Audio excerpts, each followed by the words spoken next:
पुन्हा एकदा सर्वांचं प्रभू येशूच्या पवित्र नावामध्ये यहोवा निसी church of Christ Pune Maharashtra या ठिकाणातून आम्ही तुमचं स्वागत करीतो। त्याचप्रमाणे या ठिकाणामध्ये जे सोशल मीडियाच्या माध्यमातून जुडलेले भाऊ बहीण आहेत त्यांचं देखील प्रभू येशूच्या पवित्र नावामध्ये आम्ही स्वागत करतो। आजचं वचन तुमच्या जीवनामध्ये आशीर्वादाचं कारण ठरो। या जास्त वेळ न घेता जे मूळ वचन आहे गलतीकारास पत्र याचा 3रा अध्याय आणि वचन 13 आणि 14 हे या संदेशाचं मूळ वचन आहे आणि आम्ही नवीन विषयावरती हा 3रा भाग पाहत आहोत आणि विषय हा आहे ख्रिस्त येशूमध्ये अब्रामाचे आशीर्वाद। आपणाबद्दल ख्रिस्त शाप झाला आणि त्याने आपणाला नियमशास्त्राच्या पापापासून खंडणी भरून सोडविले। जो कोणी झाडावर टांगलेला आहे तो शापित आहे असा शास्त्रलेख आहे। ह्यात उद्देश हा की अब्रामाला दिलेला आशीर्वाद ख्रिस्त येशूमध्ये परराष्ट्रीयांना मिळावा, म्हणजे आपल्याला विश्वासाच्या द्वारे आत्म्याविषयीचे अभिवचन मिळावे। आमेन, हालेलुया, प्रेज द लॉर्ड। की आजच्या काळाची जी गरज आहे लोकांची त्या गरजेनुसार देवाचं वचन काम करत आहे। माझे शब्द काम करणार नाही, माझं तुम्हाला दिलं सांत्वन काम करणार नाही, पण देवाचं वचन निश्चित सांत्वनही करेल आणि सामर्थ्य देईल, कारण सामर्थ्य देवाच्या वचनात आहे। आणि आपण जो विषय या दिवसामध्ये जो विशेष करून मनन करत आहोत तो म्हणजे ख्रिस्त येशूमध्ये अब्रामाचे आशीर्वाद। आणि अनेक आशीर्वाद आम्हाला बायबलमध्ये दिसतात। प्रत्येक व्यक्तीच्या जीवनामध्ये आज आशीर्वादाची गरज आहे। प्रत्येक जण कुठल्या ना कुठल्या संगतीमध्ये जाण्यामागचं कारण आहे की त्याला आशीर्वादाची गरज आहे। कुणाला आत्मिक आशीर्वाद पाहिजे, कुणाला मानसिक आशीर्वाद पाहिजे, कुणाला शारीरिक आशीर्वाद पाहिजे, कुणाला भौतिक पाहिजे तर कुणाला कौटुंबिक पाहिजे। हे 5 क्षेत्रातले आशीर्वाद प्राप्त करण्यासाठी मनुष्य धावत आहे आणि त्याची धाव आहे। परंतु या ठिकाणामध्ये संत पौल गलतीकाराच्या मंडळीला ही मंडळी जास्ती करून काही काळानंतर बायबल सांगतं की ते हळूहळू बुद्धिहीन झाले। गलती 3:3 मध्ये पौल गलतीकाराच्या मंडळीला स्वतःच्या चर्चला तो म्हणतोय, अहो बुद्धिहीन गलतीकारांनो।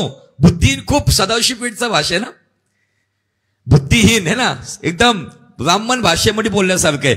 आजचं आपल्या एरियातली भाषा काय म्हटली असे, अरे वेड्या गलती करास है ना। मूर्ख, मूर्ख पण खूप स्टँडर्ड झालं है ना, डोक्यात कमी, डोक्यावर पडलेला। बुद्धिहीन गलतीकारांनो तो म्हणत आहे तुम्ही आत्म्याने प्रारंभ केल्यावर आता देह स्वभावाने पूर्णत्व मिळवू पाहता काय। ही गोष्ट तो त्याला का म्हणत आहे, कारण या मंडळीचं थोडीशी पार्श्वभूमी सांगतो। या मंडळीमध्ये अनेक याजक, महायाजक आणि इस्रायलच्या वंशामधले अनेक लोक जे मोशेने आणलेल्या नियमशास्त्राचं एकदम कडेकोट पालन करत होते। आणि त्याच्यातलेच काही लोक जे प्रेषितांच्या काळामध्ये आम्ही पाहतो की शास्त्री परुषी महायाजकांनी या विश्वासाला मान्यता दिली, परंतु मान्यता देत असताना त्यांच्याकडं त्यांचं जे नियमशास्त्र होतं त्या नियमशास्त्राला ते अधिक प्राधान्य द्यायला लागले। नियमशास्त्रामधले सर्व प्रकारचे बली अर्पण, नियमशास्त्राप्रमाणे सगळे सण याला ते महत्व द्यायला लागले होते। आणि म्हणून संत पौल 2च वचनामध्ये त्यांना उत्तर देतो की येशू ख्रिस्त हा सगळ्यांसाठी शाप असा झाला, ते शापित मरण त्यांनी स्वतःवर घेतलं। यात स्वर्गीय पित्याचा उद्देश हा आहे की ख्रिस्त येशूमध्ये आम्हा परराष्ट्रीयांना अब्रामाचे आशीर्वाद मिळावेत। हालेलुया। त्यांना डायरेक्ट हे उत्तर का देण्यात आलं त्या ठिकाणामध्ये, कारण नियमशास्त्र आलं मोशेच्या काळात। नियमशास्त्र सुरू झालं मोशेच्या काळातून, परंतु त्याने जाणीव करून दिली, ज्याला तुम्ही बाप बाप म्हणता ना, त्या अब्रामाकडे कुठलं नियमशास्त्र नव्हतं, पण त्या अब्रामाकडे अभिवचन होतं. त्या अभिवचनाप्रमाणे तो आशीर्वाद झाला. तर तुम्हाला नियमशास्त्राने जर जायचे तर नियमशास्त्राने तुम्ही चालताल, आणि जर चुकताल तर तुम्ही शापित आहात. पण जर ख्रिस्ताच्या मार्गाने चालतात तर अब्रामास दिलेले आशीर्वाद ख्रिस्त येशूमध्ये प्राप्त होतात. Hallelujah, praise the Lord. म्हणून या सगळ्या गोष्टी त्या ठिकाणामध्ये तो सांगत आहे, आणि आम्ही बऱ्याचशा गोष्टी डीप मध्ये पाहिलेल्या आहेत, आणि उत्तम रीतीने आम्हाला देवाने आशीर्वादित केलेला आहे. आमेन, हालेलुया. आजपासून आपण अब्रामाचे आत्मिक आशीर्वाद पाहणार आहोत. अब्रामाच्या जीवनामध्ये आत्मिक आशीर्वाद होते म्हणजे कोणते आशीर्वाद होते? आज प्रत्येकाच्या जीवनामध्ये प्रत्येक जण कुठेतरी जो आजारी आहे तो कुठेतरी शारीरिक आशीर्वाद घेण्यासाठी, कोणतरी कुटुंबामध्ये बरेच वर्ष मूलबाळ नाहीये तर मूल होण्यासाठी, कौटुंबिक आशीर्वादासाठी, कुणीतरी बरकत घेण्यासाठी, भौतिक आशीर्वादासाठी जात आहे. परंतु जी सुरुवात होते, आत्मिक आशीर्वाद जर असतील तर मानसिक आशीर्वाद राहतील, जर मानसिक आशीर्वाद राहतील तर शारीरिक आशीर्वाद येतील. यात पहिला पॉइंटवरती येतो आध्यात्मिक आशीर्वाद. आत्मिक आशीर्वादामध्ये मनुष्याचं पहिलं गरज काय? आत्मिक आशीर्वाद म्हणजे काय? काही लोक म्हणतात मी अन्य भाषा बोलतो, रबा बोलतो, मला अन्य भाषा येते म्हणून मी आत्मिक आशीर्वाद. सॉरी, मी दुष्टात्म्यांना पण रबा करताना ऐकले, ज्यांना दुष्टात्मा लागलेला. ते वरदान आहे. परंतु आत्मिक आशीर्वादामध्ये महत्वाची गोष्ट काय असेल तर ती तुम्हाला समजून घ्यावी लागेल. Hallelujah, praise the Lord. आत्मिक आशीर्वादामध्ये महत्वाची गोष्ट आज तुम्हाला समजून घ्यायची आहे. आत्मिक आशीर्वाद म्हणजे काय?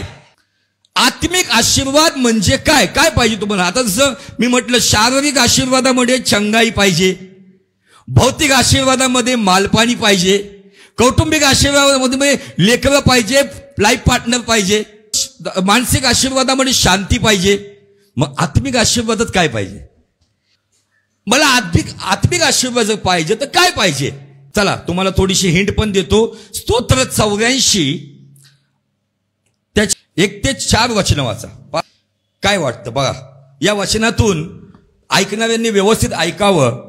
आणि या ठिकाणामध्ये तुम्हाला सांगू इच्छितो, ज्यांनी या स्तोत्राला चाल लावली ना, त्या लोकांचं नाव आहे गित्ती. ओबेद गित्ती नावाचा एक व्यक्ती होता. त्याच्या घराण्यातले जे लेकरं होते त्यांनी या स्तोत्राला चाल लावली होती. आणि इस्रायल लोक चालीवरती हे स्तोत्र बोलायचे. त्यांनी चाल का लावली आणि या स्तोत्रामध्ये काय दिसते आम्हाला? हे सेनाधीश परमेश्वरा, तुझी निवासस्थाने किती रम्य आहेत. माझ्या जीवाला परमेश्वराच्या अंगणाची उत्कंठा लागली असून तो झुरत आहे.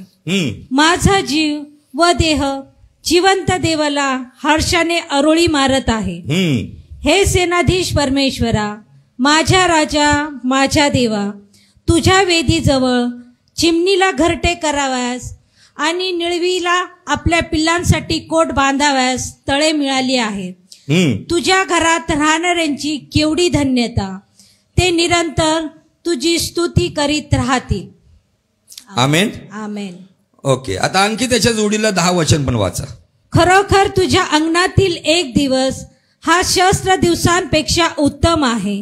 दुष्टाच्या तंबूत राहण्यापेक्षा माझ्या देवाच्या घराचा द्वारपाल होणे मला इष्ट वाटते. काय इथं मागतोय तो? धनदौलत मागतोय? काय मागतोय? आत्मिक आशीर्वाद म्हणजे काय माहितीये का? राईट.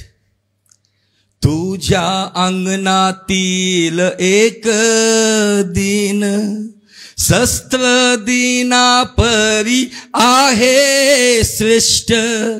तुझ्या अंगणातील एक दिन शस्त्र दिना परी आहे श्रेष्ठ. शस्त्र दिना परी आहे श्रेष्ठ. शस्त्र दिना परी आहे श्रेष्ठ. सानिध्य सानिध्य देवाचे सानिध्य. हुजूरी हुजूरी पिता की हुजूरी. आत्मिक आशीर्वाद आणि आत्मिक वरदान यात फरक आहे. आत्मिक वरदानात तुम्ही भूत काढताल, संदेश देताल, अद्भुत कामं करताल, अन्य भाषा बोलतात, अन्य भाषाचं ट्रान्सलेशन करताल, आत्म्य ओळखताल, हे दान आहे. पण आत्मिक आशीर्वाद हा आहे जे मोशे म्हणाला निर्गमाच्या 33 अध्यायामध्ये, तू येत नाही मी तो जात नाही. 33:14 मध्ये तो म्हणतो, माझं सानिध्य तुझ बरोबर येईल आणि तुला विसावा देईल. आज लोक मिनिस्ट्री कशी वाढेल याच्यावरती स्ट्रॅटेजी बनवत आहेत. ही स्ट्रॅटेजी ती स्ट्रॅटेजी, आपण हे करू, आपण ते करू, आपण हे प्लान करू, आपण ते प्लान करू, आपण चर्चमध्ये या गोष्टी आणू, आपण चर्चमध्ये त्या गोष्टी राबवू. या गोष्टीने चर्च प्लांट करणाऱ्या लोकांची मिनिस्ट्री कदाचित जगिक स्ट्रॅटेजीने स्टेबल होईल, परंतु जे देवाचं सानिध्य घेऊन मंडळीला उभं करतात ना, ते सानिध्य स्तोत्र 97:5 सांगतं, देवाचं सानिध्य पर्वताला मेणाप्रमाणे वितळून टाकतं. हालेलुया. अब्रामाकडं आध्यात्मिक किंवा आत्मिक आशीर्वादामध्ये सर्वोत्तम गोष्ट काय होती माहिती का? अब्रामाचा प्रिय मित्र वेळोवेळी आपलं सानिध्य घेऊन रात्र असो दिवस असो त्या सानिध्यात त्याला चालवत होता. Hallelujah, praise the Lord. परंतु या सानिध्याच्या आशीर्वादासाठी किंमत मोजावी लागते. या सानिध्याच्या आशीर्वादासाठी आमच्या जीवनामधून आम्हाला समजलं पाहिजे की आम्ही सानिध्य का प्राप्त करत नाही. तुम्ही कुठे आहात, काय आहात याचं महत्व नाहीये. देवाचं सानिध्य जर तुम्ही त्याच्याशी प्रामाणिक आहात, ते सानिध्य तुमच्या बरोबर येईल आणि ते सानिध्य तुमच्या समोर तुमच्या मार्गात असणारी अंधकारिक शक्ती क्षणात नाहीशी करते. आज लोक मोठ्या चर्चने धनवान आहेत, मोठ्या घराने धनवान आहेत, नंबर्सनी धनवान आहेत, पण आज आमच्या मंडळांची शोकांतिका ही आहे, सगळीकडे मनोरंजन आणि सर्व ऍक्टिव्हिटीज आणि कलात्मक गोष्टींनी देवाची सेवा केली जाते. परंतु मी नेपाळ आणि MP, UP, बिहारमध्ये पाहिलेले आहे, कुठल्याही गोष्टीची सुविधा नसतानाही देवाचं अद्भुत सानिध्य त्या लोकांमध्ये काम करत आहे. हालेलुया. अब्रामाच्या जीवनामधला आणि आमच्या जीवनामध्ये सर्वोत्तम आत्मिक आशीर्वाद जर काय असेल तर तो आशीर्वाद तुमच्या आणि माझ्यासाठी देवाकडं काही मिळालं तरी हरकत नाही. म्हणा, प्रभू मला तुझं सानिध्य हवंय. ते सानिध्य घेऊनच मोशे फारोचा सामना करायला गेला. ते सानिध्य घेऊनच त्याने समुद्रावरती काठी उगारली. ते सानिध्य घेऊनच त्याने इतक्या लाखो लोकांची सोडवणूक केली. का? कारण देवाचं सानिध्य असंभव गोष्टी संभव करण्यास सामर्थ्य देतात. आज लोक चांगल्या गळ्याने आराधना करत आहे, चांगल्या वाद्याने आराधना करत आहे, चांगल्या कम्फर्ट झोन मध्ये. पण आज सगळ्यात मोठी गोष्ट ही आहे, ख्रिश्चनिटीमध्ये गरिबी आहे की ते प्रेझन्सलेस आहेत, सानिध्य विरहित आहे. ख्रिश्चनिटीमध्ये ज्ञान आलेलं आहे, मोठ्या मोठ्या गोष्टी आलेल्या, मोठे मोठे प्रोजेक्ट आलेले आहेत, सगळ्या गोष्टी, पण सानिध्य. मला जे आजूजा स्ट्रीट रिवायवल आहे ज्याच्याविषयी काही लोक बरेचशी कॉन्ट्रोवर्सी वादविवाद करतात.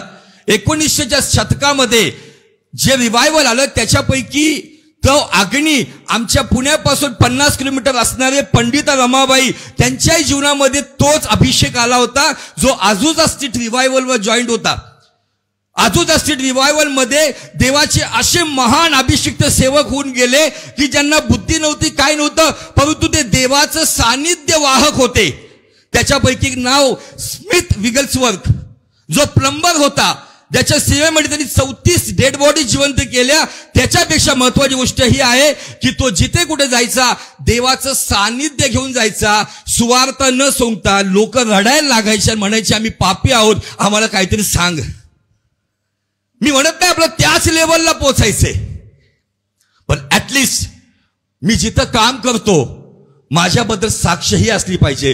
तुम्ही आल्यावरती आम्हाला एकदम आनंद वाटतो, बेचैन हृदय एकदम स्थिर होत आहे, विचार जे माझे भटकले ते स्थिर होत आहे. मला माहित नाही काय ते तुमची साक्ष तुमच्या जीवनात आली पाहिजे. कारण जसं एका गाडीवर लिहिलेलं असतं गुड्स कॅरियर है ना, तसं आमच्या माथेवर लिहिलेल्या येशूच्या रक्ताने, प्रेझन्स कॅरियर, सानिध्य वाहक, देवाने तुम्हाला आणि मला कशाचं मंदिर बनवले? पवित्र आत्म्याचं मंदिर बनवलेलं आहे. पवित्र आत्म्याचं मंदिर आहे तर त्याच्यामध्ये पवित्र देवाचा वास आहे याची जाणीव ठेवून जर मी पाऊल टाकतो, मी स्मशान घाटमध्ये जर गेलो, तिकडची परिस्थिती, तिकडचं वातावरण माझ्यामुळे बदललं गेलं पाहिजे, असं सानिध्य पाहिजे. आणि ते सानिध्य आध्यात्मिक आणि आत्मिक आशीर्वादात मिळतं. आम्ही सगळं मागतोय देवाला, आम्ही धन दौलत मागतोय, चांगलं आरोग्य मागतोय, चांगलं फ्युचर मागतोय, पण का रोजच्या प्रार्थनेत त्याचं सानिध्य मागताय का? मोशे म्हणतो, प्रभू तू येत नाही तर मी जाणार नाही, मी अजिबात जाणार नाही. दावीद पण त्याच्या जीवनामधलं रहस्य सांगतो स्तोत्र 16:11 मध्ये, जीवनाचा मार्ग येशू ख्रिस्त, त्याच्या सानिध्यातच पूर्ण आनंद. जीवनाचा मार्ग येशू ख्रिस्त, त्याच्या सानिध्यातच पूर्ण आनंद. त्याच्या सानिध्यातच पूर्ण आनंद. त्याच्या सानिध्यातच पूर्ण आनंद. सानिध्य, सानिध्य, देवाचे सानिध्य. 2015 मध्ये ओडिसामध्ये असताना मला देवाने या वचनाच्या आधारावर हे गीत दिलं होतं. आणि हे जेव्हा पण मी माझ्या आराधनेत, माझ्या वैयक्तिक, मी आत्म्यात पण जेव्हा मी गीत गातो, मला देवाच्या सानिध्याची, उपस्थितीची एक प्रचिती प्राप्त होते. तुमची गरज सकाळचा नाश्ता नाहीये, तुमची गरज तुमच्या गरजेच्या गोष्टी नाही. जर तुम्ही एक खरे येशूवर विश्वास ठेवणारे असाल ना, जेव्हा डोळे उघडतात, प्रार्थना करता, आभार माना आणि म्हणा, प्रभू आज काही मिळालं नाही तर हरकत नाही, पण तुझं सानिध्य मला पुन्हा हवे. ते सानिध्य मला सांगू द्या, ते सानिध्य घेऊन जावा, तुमच्या ऑफिसमधले कामं नीटके होतील. ते सानिध्य घेऊन जावा, तुमच्या बिझनेसमधले सर्व गोष्टी नीटनेटके होतील. ते सानिध्य घेऊन जावा, तुमच्या एज्युकेशन मधल्या गोष्टी नीट होतील. कारण त्या सानिध्यामध्ये स्तोत्र 97:5 मध्ये बायबल सांगतं, in the presence of God shall every mountain melt like a wax. देवाच्या सानिध्यात पर्वत मेणाप्रमाणे वितळले जातात. हालेलुया. आज लोक नॉलेज घेऊन जातात, डिग्रीज घेऊन जातात, चांगली गोष्ट आहे, परंतु या नॉलेज आणि डिग्रीपेक्षा देवाचं सानिध्य मिळवण्यासाठी त्याग करावा लागतो. हालेलुया.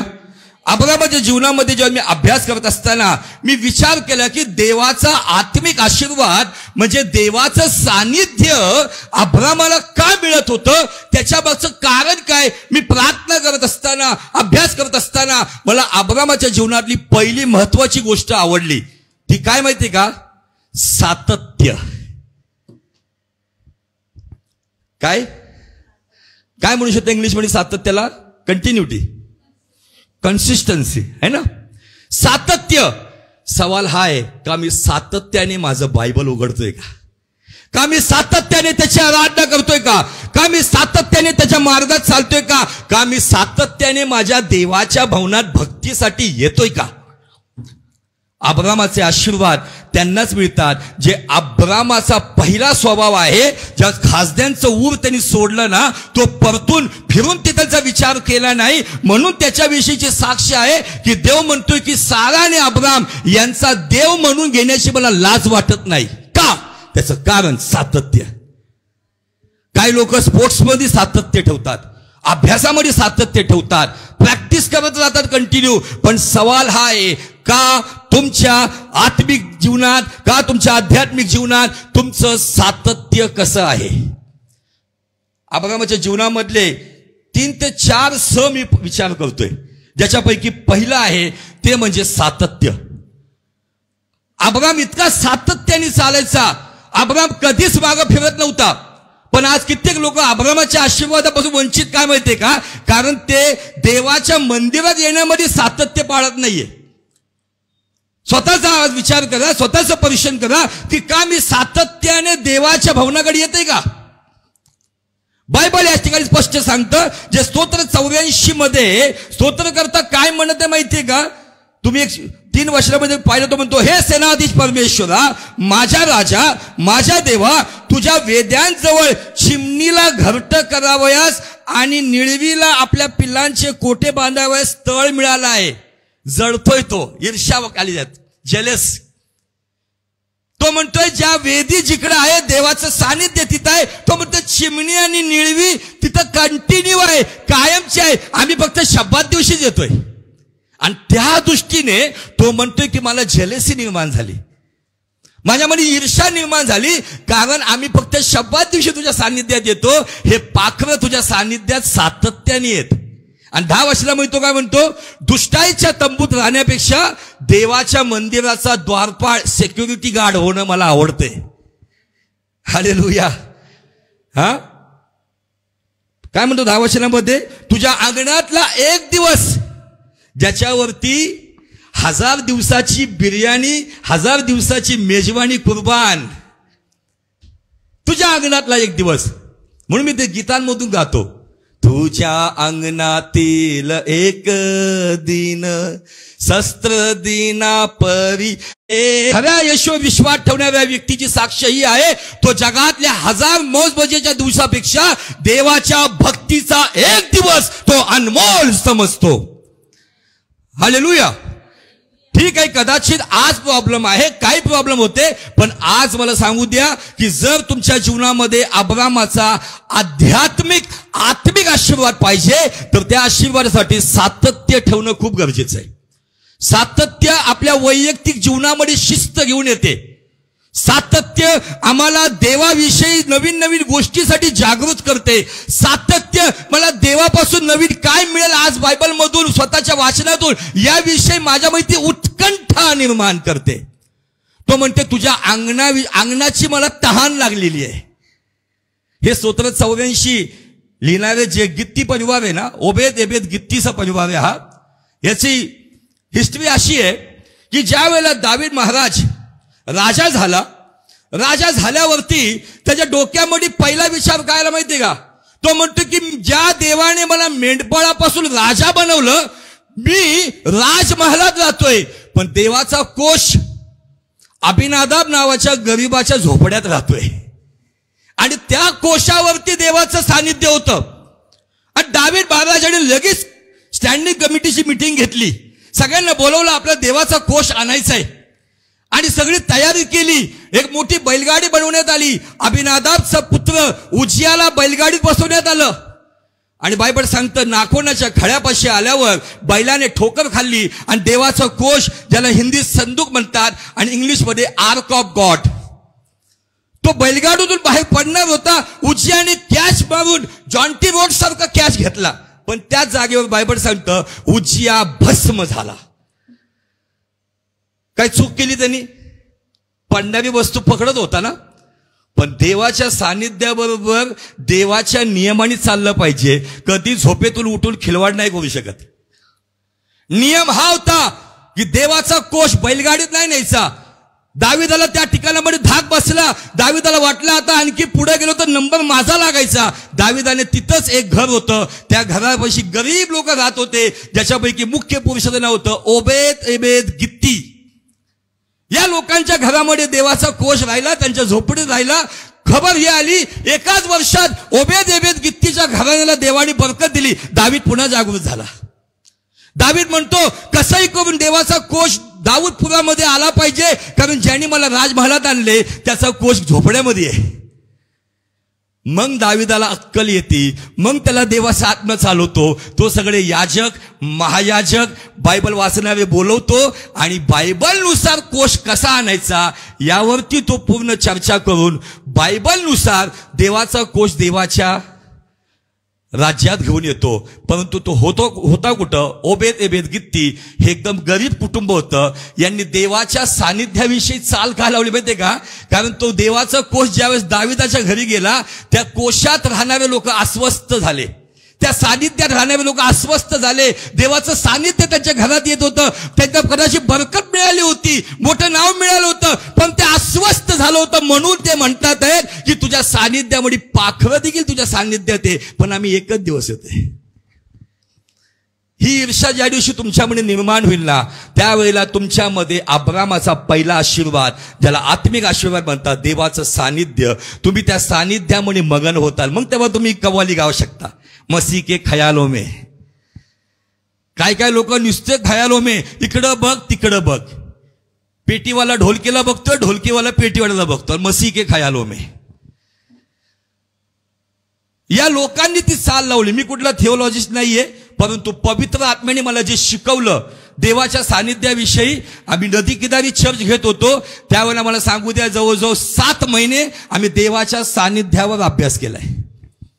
कुणाच्या जीवनात कसं सानिध्य काम करत होतं. पण अब्रामाचा पहिला आशीर्वाद तो म्हणजे देवाचं सानिध्य. पण त्या सानिध्यासाठी गरजेची गोष्ट काय आहे? सातत्य. जर तुम्ही सातत्य ठेवताना, मग माझा फायदा हो किंवा माझं नुकसान हो, लोक मला सम्मानित करो, लोक मला अपमानित करो, त्यानंतर येतं समर्पण. अब्रामाच्या जीवनामधले काही सह मी पाहत होतो.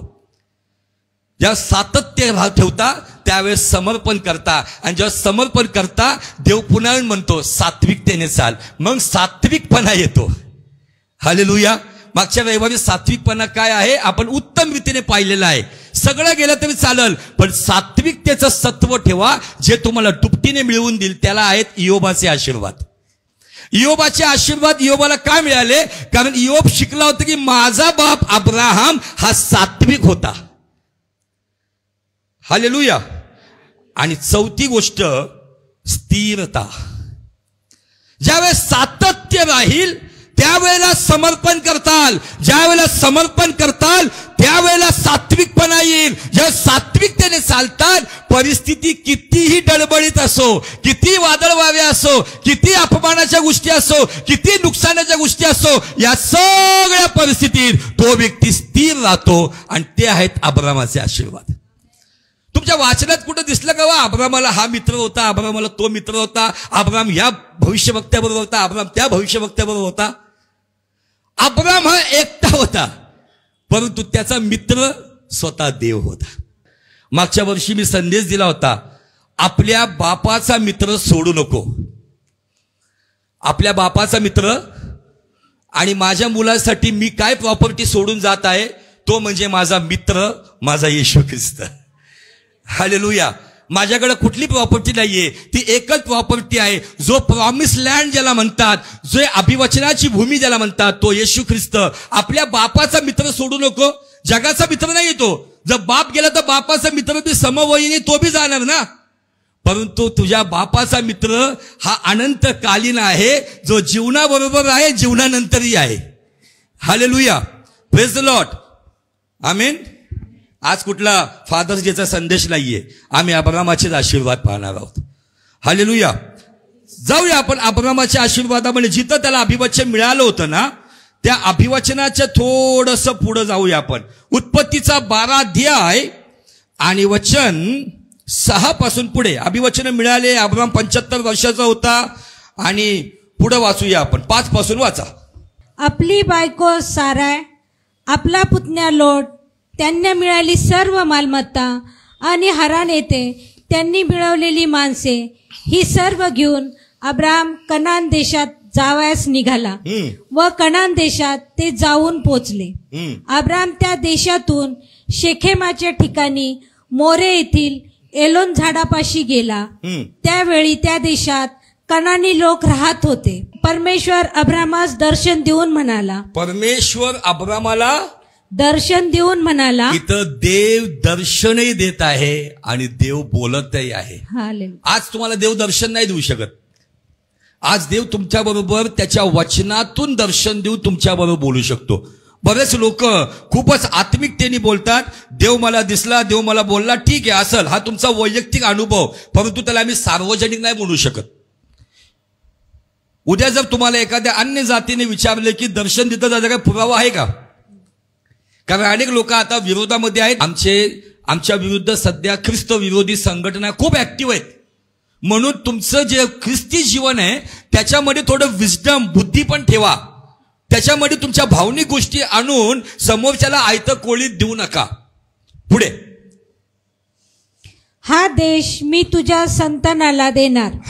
परमेश्वराने त्याला दर्शन दिले म्हणून त्याने तेथे परमेश्वराची एक वेदी बांधली. आमेन. आमेन. अब्रामाच्या जीवनामध्ये या ठिकाणामध्ये देवाने अभिवचन दिले होते. अभिवचनामध्ये काय म्हटलं होतं देव त्याला, की मी तुझ्यापासून मोठं राष्ट्र निर्माण करेल, मी तुला आशीर्वादित करीन, मी तुझं नाव मोठं करीन, मी तुला आशीर्वादाचा मूळ स्त्रोत करीन. जे तुझं चांगलं करतील मी त्यांचं चांगलं करेल, जे तुझं वाईट करतील त्यांचं मी वाईट करीन. पृथ्वीवरची सर्व कुळे तुझ्याद्वारे आशीर्वादित हो. असे 7 अभिवचन आहेत. पण अभिवचनापासून आशीर्वादापर्यंत येण्यासाठी जी मधली प्रक्रिया आहे, ज्याच्यामध्ये आज्ञा पालनामध्ये सातत्य होतं, आज्ञा पालन करत समर्पण केलं होतं, आणि ते समर्पण करत असताना सात्विकपणा आला, आणि तो सात्विकपणा स्थिरता देऊन गेला. म्हणून 25 वर्ष इसाकासाठी त्यांनी वाट पाहिली. हालेलुया. आम्हाला लगेच पाहिजे.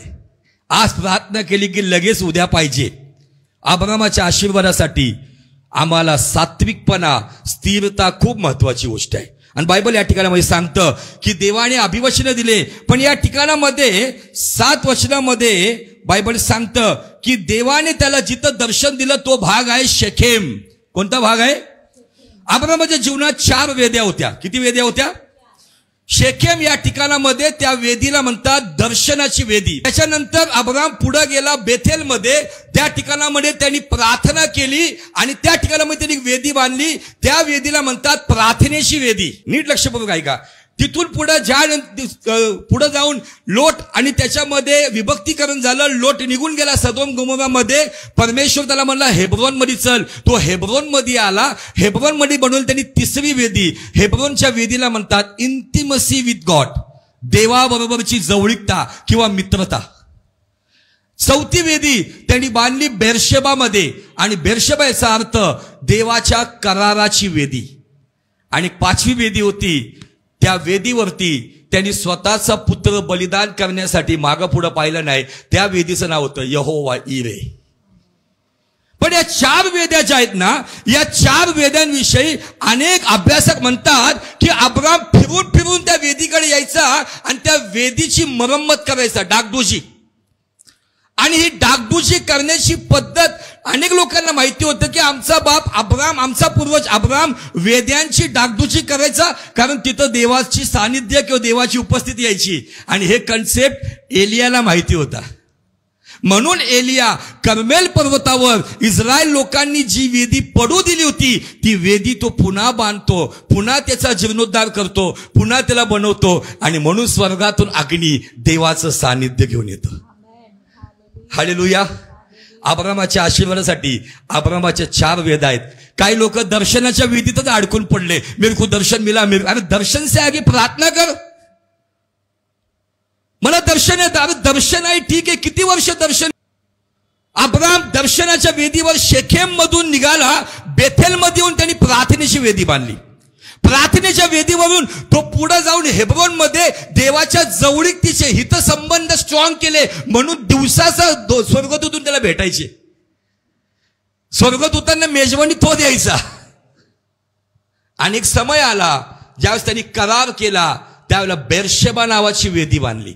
आणि या 4 वेद्यांवरती इसाक पण जात होता, याकोब पण जात होता. पण त्यानंतरचे इस्रायलचे वंशज या वेद्यांना विसरून गेले. ते फक्त अब्राम, इसाक आणि याकोबाचा देव एवढंच बोलत होते. पण जर अब्रामाचे आशीर्वाद पाहिजे तर अब्रामाच्या वेद्या पण माहिती पाहिजे. दर्शन मिळाले तर प्रार्थना कर. प्रार्थना करतोय तर अधिक जवळीक जा. जवळीक गेल्यानंतर त्याच्याशी करार कर. निश्चित तो करार तुला आठवून देईल. तुला समर्पण त्याग करण्यासाठी तुझा इसाक, तुझा आनंद एक दिवस तुला बलिदान करावं लागल. पण तरी स्वर्गातून एक आवाज येईल आणि त्या दिवसापासून तू देवाचा मित्र होशील.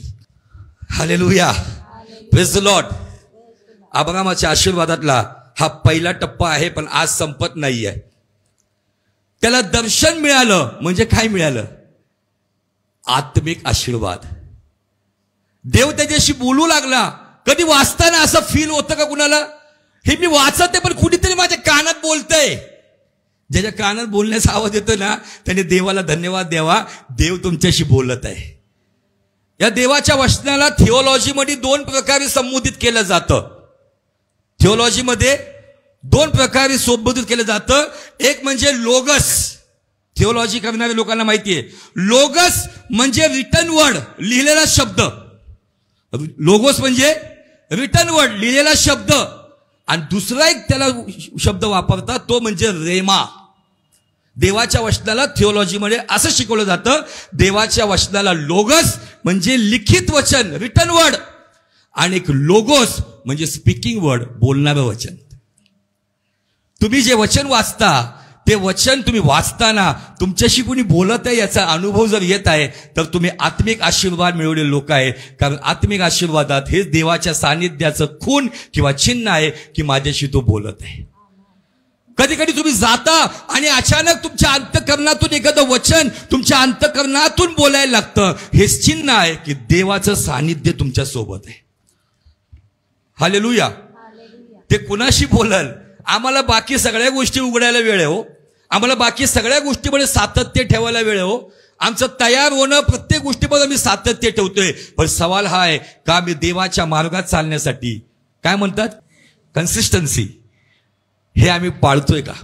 बाकी सांगा ना, रोज आमचे जे कोणी रोल मॉडेल आहे, आयडॉल आहे, सोशल मीडियाच्या माध्यमातून तो आज काय बोलला हे पाहिल्याशिवाय आम्ही पुढे जात नाही. हा, पण जो माझ्या जीवनाचा रोल मॉडेल येशू ख्रिस्त आहे, तो माझ्याशी आज काय बोलतोय, मी त्याच्यासाठी वेळ देते का? अब्रामाच्या आशीर्वादामधलं सातत्य खूप गरजेचं आहे. आणि त्या सातत्यामधली महत्वाची गोष्ट आहे, अब्राम आपलं कल्चर सोडून आला होता. अब्राम पुन्हा त्या संस्कृतीकडे वळाला नाही. जर अब्रामाचे आशीर्वाद पाहिजे तर त्याग करणं गरजेचं आहे. त्याने सातत्य ठेवलं म्हणून त्याच्या जीवनामध्ये तो सात्विकपणा समर्पणाच्या द्वारे त्याला मिळाला आणि तो सात्विकपणा त्याला स्थिर ठेवत होता. आज आम्ही अस्थिर का आहोत? कारण आमच्याकडं अब्रामाचा आशीर्वाद नंबर 1, ज्याला आत्मिक आशीर्वाद म्हणतात, त्याच्यापासून आम्ही कदाचित कोसो दूर आहोत. तर आज मला सांगू द्या की देवाच्या लोकांनो, जे इथं उपस्थित आहेत, जे सोशल मीडियामधून पाहत आहेत, जे युट्यूबमधून पाहतील, त्या सर्वांसाठी माझी विनंती आहे, भले शारीरिक आशीर्वाद नसले तरी हरकत नाही, भले भौतिक आशीर्वाद असले तरी हरकत नाही, भले कौटुंबिक आशीर्वाद नसले तरी हरकत नाही, पण आज एक देवाबरोबर करार कर की प्रभू, तुझ्या सानिध्यातला एक दिवस मला 1000 दिवसापेक्षा अधिक प्रिय वाटतं. प्रभू, दुष्टाईच्या तंबूमध्ये राहून मानपान घेण्यापेक्षा तुझ्या मंदिराचा द्वारपाळ होणं मला आवडेल. कारण तुझ्या सानिध्यात आत्मिक आशीर्वादात मला विजयावर विजय आहे.